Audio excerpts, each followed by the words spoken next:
Hello ma'am, good morning. Kamusta naman po ang pakiramdam na natanggap niyo na po ngayon yung tulong mula sa Kaagapay program? Siyempre, kahit pa paano, malaking tulong rin po para lalo na sa akin kasi halos puro laboratory tsaka scan yung ginagawa sa akin. So, malaki siyang help kasi meron ako ulit na body scan sa August. And hopefully, mawala na yung sakit ko. Opo.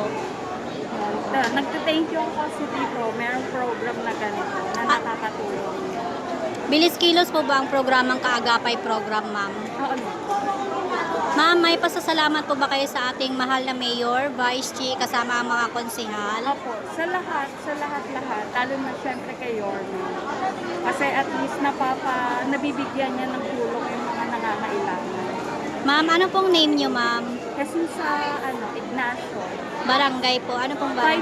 529, And ma'am, magkano naman pong halaga ang natanggap yung tulong mula sa pamahalaang lungsod ng Maynila? 30. 30,000. Napakalaking Malaking tulong. yun sa scan ko.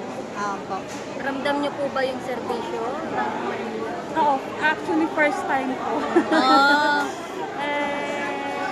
Yun nga, first time. Kaya, ma'am, since first time nyo po, bilis kilos po ba ang programa? Hindi naman kayo in nahirap? fairness naman, nung pumila kami sa City Hall, maayos naman. Basta kompleto yung mga documents.